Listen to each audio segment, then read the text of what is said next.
Hi everyone, this is Anjanette. Okay, I promised that I record how to use the Daiso Loom to knit a scarf. Okay, so the things that you need will be the Daiso Loom, okay, 20 pins, okay, scissors to cut, okay, a loom knitter, okay, to actually hide your ends later. Okay, you not necessary to have this, but if you have, is good. If not, you can just weave it with your hands. Okay, and you have the hook, so it comes together with the Daiso loom. Okay, next thing you know is you need to have is the yarn. Okay, this is a very soft yarn that I love. Okay, very much. Okay, it's so soft. It's really soft. You can use it for blanket, scarf, shawl, or anything that you like soft. Okay, so this is the brand Mokomoko, and it's 40 grams. It comes with many colors. Okay, later I show you. This is how it looks like when you loom it. Okay, when it's close together. Okay, but after you've done it, you can actually stretch it out. Okay, and then when you stretch it out, it's gonna look like this. It's gonna look like this. Okay, when you start, it's gonna look like this, but you stretch it out, it has more space in between. Okay, so it's made out of 100% polyester, and this is the softest yarn ever that I found in Daiso. Yeah, there are many different colors. Let me show you. This is this is sweet pink. Okay, so we have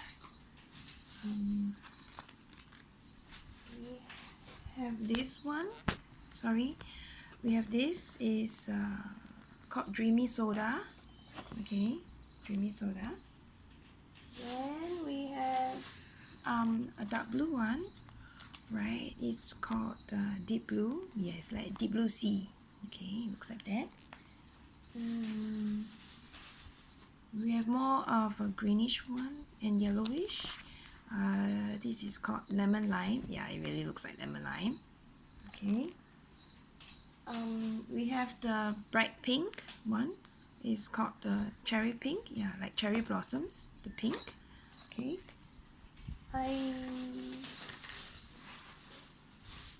There is one more which I didn't get because it's like this. It has blue and white. Okay, it has more white than blue, so this is not the one. Okay, I didn't get this, but I'm just showing you that it's blue and white. Okay, so the next thing you need to know is your instructions. Once you get the loom, this is how it looks like. Okay, this is how it looks like, and these are the instructions. We are going to do 1, 2, and 3, 4, 5, and 6. Okay, so showing up number 1 first. You are going to make a leaf knot, cross over this way, okay, the long one go inside, okay, and you pull these two together so it becomes a knot. Okay, and then so it looks like that. Put this through the hook and pull the long one. Okay, don't pull too tight because later on you're going to take it out and then stuff it in the inside, back down. Okay, so we're going to do this. Okay, you can see that on top there are numbers. These are the pin numbers. Okay, let me show you.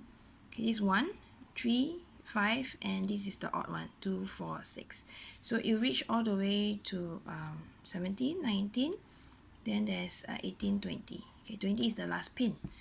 Okay, so you can see that we are going in a figure 8 direction. Okay, from 1, 2, 3, 4, and 5, up, down, up, down, up, down. So using your yarn, you're going round the first one,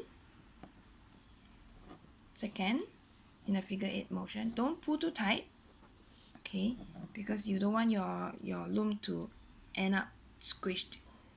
Okay, so also difficult to pull your yarn from bottom to up because you don't have enough length to stretch.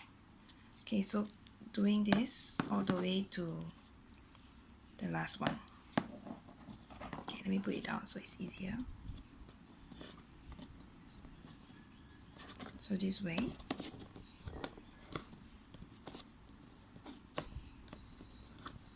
Okay, when you reach 19, you're going over to 20 here, going round, and go between 17 and 19. Just put it down so I can show you what's next. Okay, so push at this point. You got to push your yarn down to the last yarn down, right? Okay, this is one round. You need to go backwards. So we are going to do this now. Number 3. We are going to do 20 back to number 1. So from right to left. Okay, and we're going to get this double on one pin. So the bottom one is from the left to right. The top one is from the right to left. Okay, having your yarn in the center of 17 and 19, go on top 19 and go on a figure 8 backwards. Okay.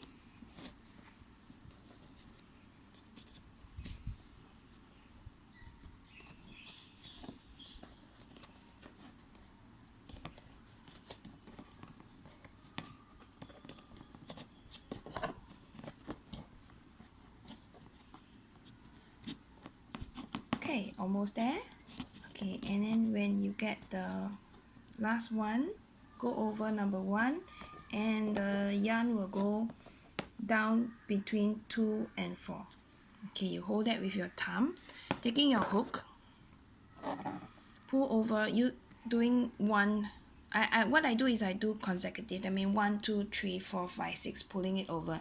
The one that you've seen in YouTube with the Daiso yarn, they ask you to do from one side first, then do the second side. I tried that, but I find that it's very difficult to pull the yarn over because it's not enough length for me to stretch. So I prefer to do it this way. So number 1 and number 2, number 3, number 4, 5, and so on. Okay.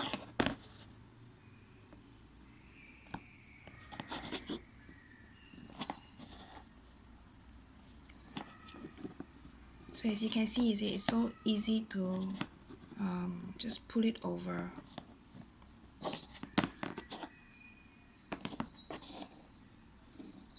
Okay, and then when you reach 18, 19, you can see 20 does not have a double. Yeah, so make sure your 20 doesn't have a double. Okay, reach 19 and you stop. And then once you've done that look over, you just push everything down. Okay, so this is how it looks like. Okay, so you've done that, and this is how it looks like. So we restart again, number 2, and then number 3, number 2, 3, 2, 3, until we reach the length that we want. Okay, I'm going to show you one more round. Okay, so we are going on a figure 8. So just now we had 20 as a single. Now our number 1 would have a single. Okay, so we're going 2, 3, 4, and so on.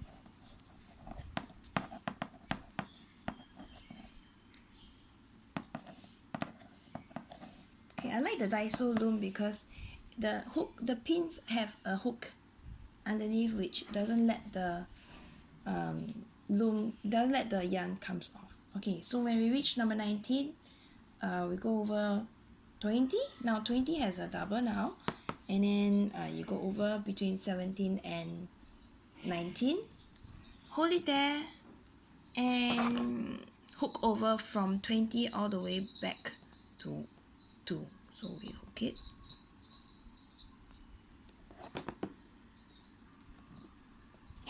This way. Okay. So we are hooking it back.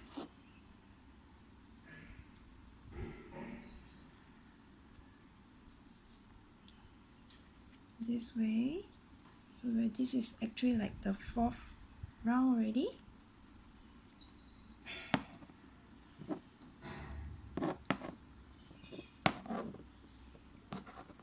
Okay, this one doesn't have. So you see number 1 doesn't have, and number 2 will be the last one. Okay, so this is how it is. You push it down. Okay, push it down. Okay, this is your yarn. And when we've done that, you can see you can actually take this out already. Okay, and push this down. Push this down and come out here. Okay, and just untie it. So this is how it looks like. Okay, and to show you how it actually is, so it looks like this. This is the first, okay, because now it's squashed here inside, but when it comes out you can stretch it out if you want. Okay, so you start doing this set over and over again until you reach the length you want. Okay, okay, so let me show you how to tie. When you reach the end, because your yarn is only that much length, so let me show you how to tie, how to add on. Okay, so when you reach your last one, maybe around this length, okay, around this length, then you're able to tie it. You take your new set, you can tie, just tie a normal knot, a normal date knot. In YouTube they say tie 2 times, but I prefer to tie 3 times. I will pull it, tie, and I tie 3 times. Okay, so this is how it looks. I make sure it's tight at both ends. Okay, and because it's coming out, I'll take the scissors and I cut a bit off.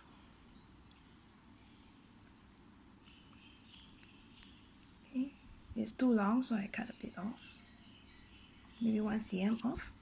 Yeah, so it looks like this. And after that you can continue your knitting. Yeah, that's what the scissors is for. Okay, and as I go along, I will show you how to do the binding off, how to do the last knot, the last knit, which is the bind off or the cast off. I tried following the Daiso way. It's quite confusing. This one, I couldn't understand this, so I saw a picture. I still couldn't get it whether it was correct, so I found how to cast off and bind off through YouTube.